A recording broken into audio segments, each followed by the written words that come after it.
Hello, PFL and Providence Rose Sports fans. I have a big announcement. Such a big announcement that I've made a video to record it here in this auditorium. And as you can see, I have all of the PFL fans here in attendance. Look at them all. Um, and you might be asking yourself, why, Sir Spang, have you made a video in a free model auditorium you took off the toolbox?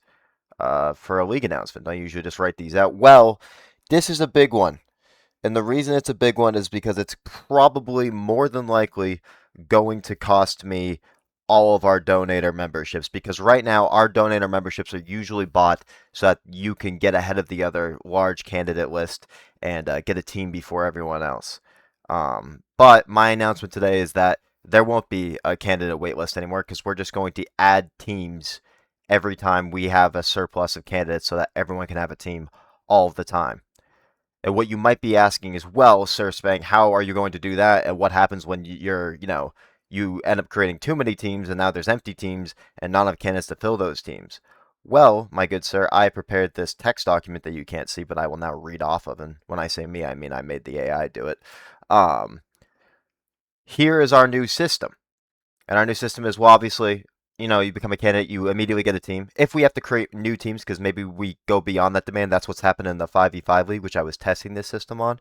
So it might take 24 hours, because then I got to, AI generate a logo and create the team and all that. But, it takes a couple minutes, and as long as I'm not busy, it'll take no longer than 24 hours for you to get a team. But hypothetically, you could get it the moment you get accepted you get your FO application accepted. Anyway, let's talk about how this works, and I'll try to include a short Spark Notes in the announcement in case you don't watch this video. So how are the groups made? Obviously, matchup groups, that's who you're matched up against with each series. Right now, we have 3 matchups per team, so this is already implemented. So if let's say you're the rank 1 team, you're the best team in the league statistically, you're going to be in a group with the rank 2, 3, and 4 teams, and you're going to play each other. And that's how that works. That's called absolute rank grouping, and yeah, we already do that.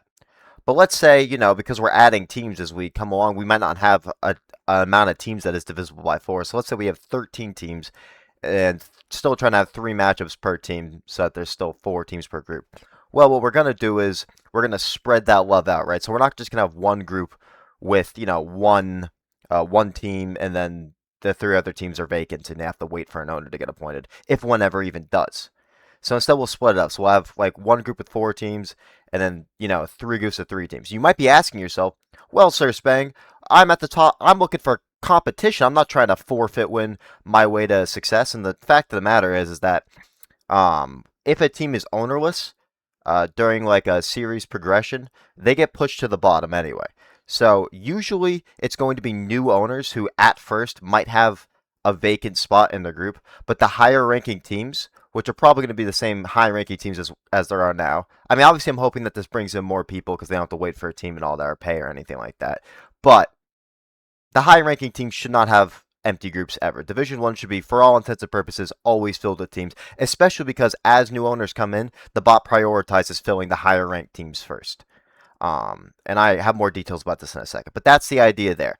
So let's say we have 13 teams and we're trying to have 3 matchups per team. Well, what we're going to do is we're going to put, the highest ranking group with 4 teams, and then we'll put, 3 teams in the other one, so you'll have 2 matchups that series. And you might be like, well, that's stupid. What if we get an owner and, I can now play another matchup? Well, the bot has been recently programmed, at least in theory, to, let's say, a new team owner is added. Well, then you won't have a matchup thread because that would be annoying too, right? You have a matchup thread with no team owner on the other side. It's going to the matchup thread will be created, but you won't get pinged for schedule notifications or anything like that, and it'll say that, hey, there's no owner for this team, so don't worry about it. But once the team owner does get appointed, well, then you'll be notified about it, and then there you go. That'll be your 4th team. Now, let's say no team owner gets appointed during the entire series. You just had an empty team, and we get to that 48 hours before the deadline. We're not going to force you to try to have to fit a game in 48 hours into or before the deadline hits. You'll receive a forfeit win over that team. That team will receive a forfeit loss, and that'll be that. So yeah, if there isn't a team that comes up in the meantime, you'll get a forfeit win automatically through the bot. Once again, hypothetically, this hasn't been tested, but we'll test it, first series next season. And so yeah, there you go. So yeah, sometimes you might only have 2 matchups per series, which might be annoying, but sometimes, I mean, we all forfeit win a lot of games as it is now. It's not really a big change if you forfeit win a game because there's no team owner for it. And like I said, if you're one of the competitive teams, you're playing your games, you're up in the higher ranks, this isn't going to be you. You're going to be matched up against teams that are as good as you, at least statistically, in terms of wins and their point differential and stuff like that. So you shouldn't be worried about that. The only time you'll be really seeing this is if you're like a mid to lower ranked team. That's when you might have only 2 matchups, and you might not get that third matchup if we can't find a team owner for it. So, that's all that. Let me skip down here a little. The scheduling rules. A team can only be scheduled, or a match can be scheduled when there's, a team on both, a team owner on both sides. So, if you try to like force time request or game time for in a thread that there's no owner on the other side, well then, nothing happens. So, don't do that. But not really important. Now let us say we were creating teams mid-series. Let's say Series 1's already passed. We're in Series 2. If we're creating teams, they're going to be far behind. And yeah, they are. They are going to be far behind. So what we do is we just give them 3 forfeit losses to, like, in this case, because there's 3 matchups per series, hypothetically.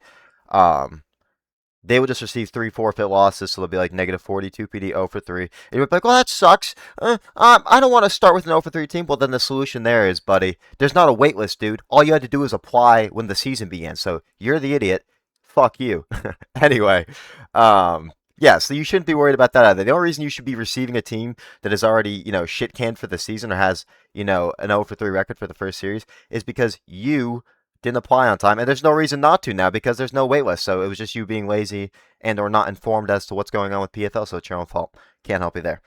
So you might be thinking though, well, let's say, and this happens now even. Let's say there's a team that's got like a bunch of points and they're doing great, and then their owner cheats. I mean, this happens all the time. Some of these competitive teams, they can't help but cheat because even though they're competitive, they're actually kind of trash. Because if you have to cheat, you're trash. That's just the fact of the matter. You're not good enough to win without the cheats.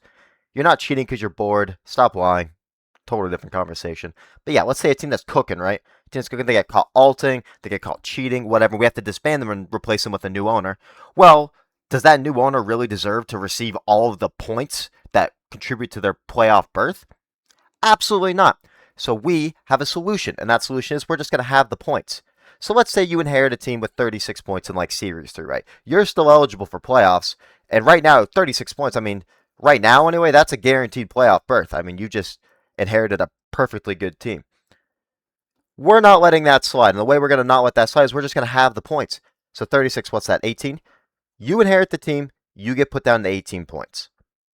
Simple as that. You lose the points that you didn't earn yourself. If those points were not gained by you, you lose them. It's as simple as that. Don't even mention it.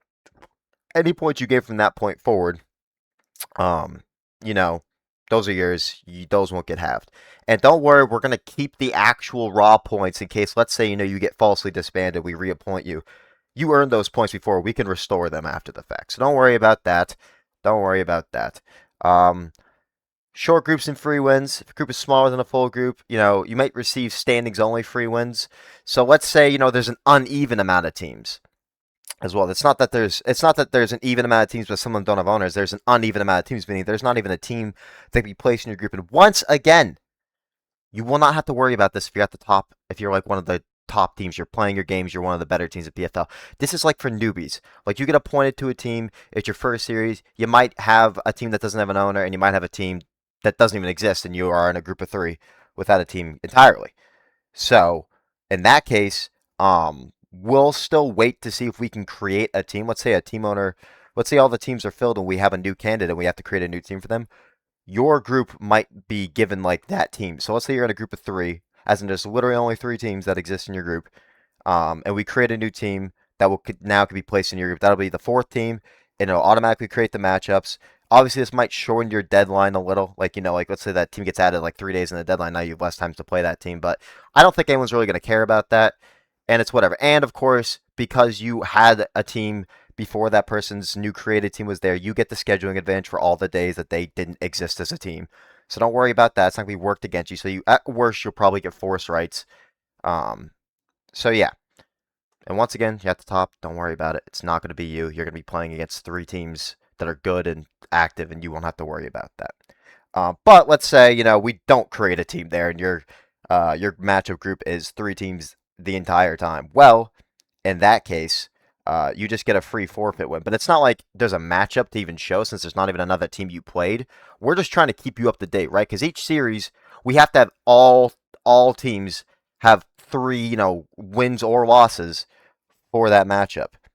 And so in that case, yeah, you'll just receive like a forfeit win, which you won't be able to see like the matchup data for, obviously, because it wasn't an actual matchup. But you'll just receive a win on your season and that series. You get the 14 PD. You'll get whatever points you earn for that division and stuff like that. And it's worth noting because there's like 40 candidates, so we're gonna have to like create 40 new teams. I'm gonna add Division 3 back at least. There's at least going to be a Division 3 again, and yeah, and the groups and the amount of teams in each division will be split evenly between however many teams we have each series. That's automatically done through the bot. Once again, in theory, this is gonna be a big test run. It's gonna be a lot of bugs, but once it's done, guys, I'm gonna lose a ton of money because we sometimes break $100 on donator memberships, and that's just not going to be the case. So the only reason people are gonna buy donator memberships is just to support us. And in my experience, you guys aren't very what's the word? I don't know, charitable, I guess. So I expect to lose a ton of money there. But in the meantime, I can't imagine people still glazing other leagues that require you pay for a team if I make teams free completely and totally and you get a team the moment there's no wait list. And I've made a system that works for it. So you can't be mad. You can't be mad. Anyway, the goal overall is to make regular season matches more consistent and rank based. And instead of being limited to the divisional or groups, teams can play teams close to the team in the full league ranking. Um, it's not exactly clear language that's being spoken on my AI.txt file. We'll clear that up in a second, but you'll be playing teams in your own division, of course, unless there's no other situation where we can make that happen, in which case it might do cross division games. I don't think we'll have that, though. We'll figure something out. So, a simple summary the rank decides your groups. Groups are league wide. I don't know what that means, but that's probably not right. We'll iron that out. Groups are by division, of course. And yeah, every team in a group plays each other. Ownerless teams are included but cannot schedule. Final 48 Final 48 ownerless games are automatically resolved. New owners inherit half of the existing points, and short groups can receive standings only free wins. And that's it. The real simple summary is that you don't have to wait for a team next season. You don't have to. The way I hope to be able to pay for stuff is one, we're gonna up the Roblox stuff so that you have to cover the 30% tax that's on playoff signing, that's already on the bales, and whatever else we charge for Roblox, we're gonna make you cover the tax. Sorry, I don't care. I'm giving away free teams. Obviously, team bidding, that'll have the Robux round up, and then bales. I'm just hoping you guys pay a ton of bales. We make a ton of money on bales usually, so if we add more teams, there should be more bales being paid, and yeah, we'll probably be more harsher with the punishments. Not like harsher as in we're being unfair, but we let a lot of shit slide now. We'll probably stop letting shit slide now. So, just keep that in mind. That's all I wanted to say, and thank you, PFL members, for coming to this auditorium. We should have an auditorium. This would be sick, even though it's a complete free model. That is all. I'll include a short uh, message in the announcement. And thank you for watching. And enjoy the free teams next season.